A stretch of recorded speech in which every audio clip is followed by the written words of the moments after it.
bien plus facile de me laisser tomber, moi. T'aurais pu avoir la décence de me le dire. T'es parti comme un voleur. J'ai essayé de t'appeler de New York. C'est pas vrai. J'ai été là toute la fin de semaine. Je l'aurais su si t'avais essayé de m'appeler. Je sais que c'est pas facile à comprendre. Je comprends très bien, Marcel. T'étais sûr que je ferais pas d'histoire. T'étais sûr que je t'appellerais pas à 3 heures du matin puis que j'essaierais pas de relancer ta femme. Oui, t'as raison. J'ai été au-dessous de tout. J'aurais dû te parler. J'en ai pas eu le courage. Si tu veux, on se refait pas. Écoute, Isabelle, je pense que ce serait une bonne chose si tu prenais un congé. J'en ai pas besoin. Isabelle, t'es au bout du rouleau. Penses-tu que c'est normal de pleurer comme une madeleine pendant une réunion? Non, vraiment, t'as besoin de repos. C'est pas suffisant de me laisser tomber comme une vieille chaussette. Faut encore que tu m'arraches mon travail. Je te parle de vacances, pas de mise à pied. Tout gars est venu me voir et il pense pas que tu sois en état d'animer le bulletin. Oh, ça m'apprendra à y faire des confidences. Il est inquiet pour l'émission, c'est normal. Tu sais, Isabelle, il y a autre chose que le travail dans la vie. Tu as le droit aussi de te reposer, de profiter de ta grossesse. T'oublies que je suis une mère célibataire, que j'ai besoin de gagner ma vie. Tu vas recevoir ton plein salaire. En ce moment, tu vois les choses en noir. Mais quand tu vas avoir ton enfant, tu regretteras rien. Je comprends peut-être pas grand-chose à la vie, mais ça, je le sais. Bon, puisque j'ai pas le choix. Essaye d'en profiter, hein. Si jamais t'as besoin de quoi que ce soit... La paix, la maudite paix.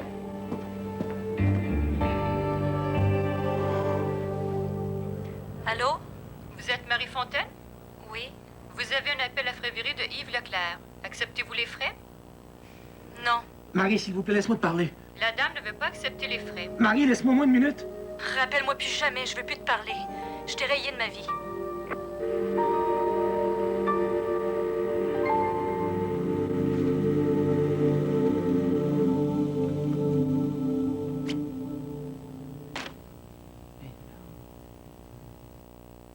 Voyons, non, ça se peut pas.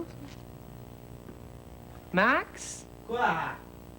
Viens donc ici une seconde. Quoi? Ouais, j'avais 60 dans mon porte-monnaie, puis il y aurait juste un 20. J'ai rien pris. J'aimerais mieux que tu me demandes la permission quand t'as besoin de sous. Ça me fait plaisir de t'en donner. C'est pas moi, tu me crois jamais. T'as encore perdu ta passe d'autobus, c'est ça? Oui, je l'ai perdu, mais j'ai pas pris ton argent. Et il s'est quand même pas envolé tout seul. C'est tout le temps moi que t'accuses quand il y a un problème.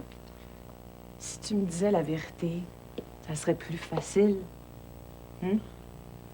Max? As-tu acheté une autre passe d'autobus, au moins? Comment veux-tu que j'en achète une? J'ai pas volé ton argent.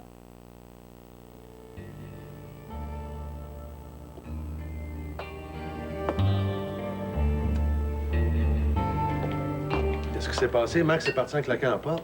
On s'est disputé. J'avais 60 dans mon porte-monnaie, il me reste juste un 20. Je pensais que Max avait pris l'argent.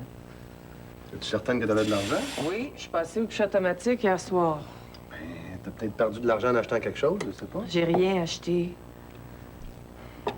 Max avait l'air tellement sincère, j'ai peut-être sauté aux conclusions trop vite. C'est pas la première fois qu'il te piquerait de l'argent.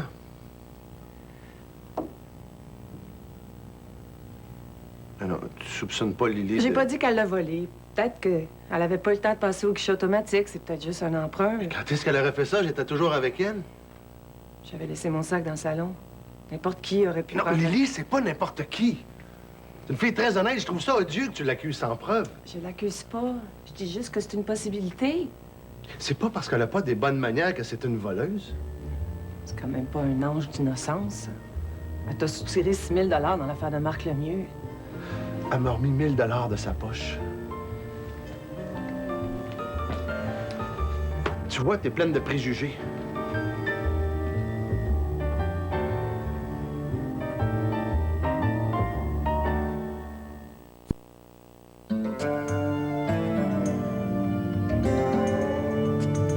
Qu'est-ce qui te préoccupe? Rien. Je te crois pas. J'ai eu une dispute avec Catherine. À cause de moi? Oui. Elle me trouve pas assez bien pour toi? Disons qu'elle est surprise de nous voir ensemble. Je sais qu'elle me juge. T'aurais dû voir son air quand j'ai bu le lait, même le carton. Ah, voyons, elle s'en est même pas aperçue. Tu veux me ménager? Non, je t'assure que... Écoute, c'est pas à elle que je veux plaire. C'est à toi. Est-ce que je te plais? Je t'aime comme un fou. Même quand je bois mon lait, même le carton? Surtout quand tu bois ton lait, même le carton. Je t'aime.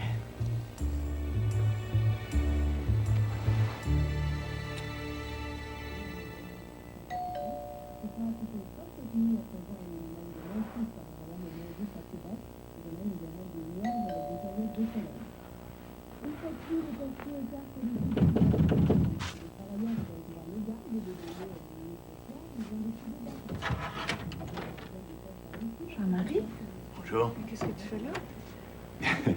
Comment t'es entré? Le portier m'a reconnu. Je passais dans le coin et je voulais prendre de tes nouvelles. Ça va très bien.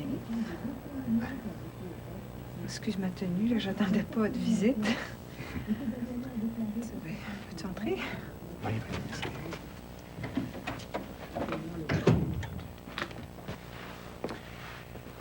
Je sais que tu m'en veux d'avoir demandé ton congé temporaire du bulletin. Mais si je l'ai fait, c'est... C'était pour le bien de l'émission. Ouais.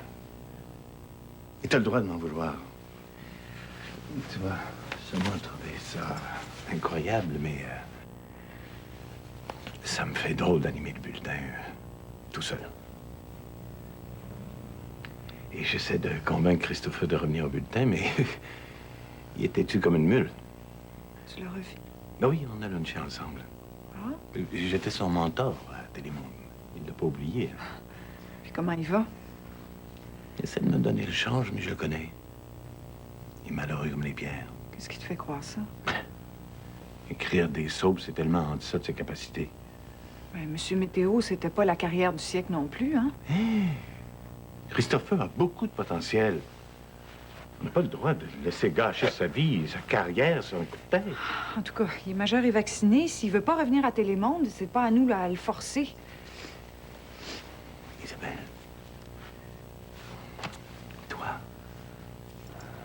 toi, tu pourrais le convaincre. Moi, je suis la dernière personne au monde qui a envie de voir en ce moment. Non, tu te trompes. Il m'a demandé de tes nouvelles. Ah oui? Puis qu'est-ce que tu lui as dit? La vérité. Que Marcel était retourné vivre avec sa femme. Puis comment il a réagi? Il m'a dit que ça ne te surprenait pas. Qu'il savait que ça pouvait pas durer entre Marcel et toi. Ben, pour qui il se prend, lui? Et vous deux, hein? Vous aimez mieux vous marcher sur le cœur que d'admettre et faire place à vos sentiments. Écoute, le bulletin n'est plus le même depuis que Christopher et toi n'êtes plus là. Et moi, je m'ennuie de mon équipe.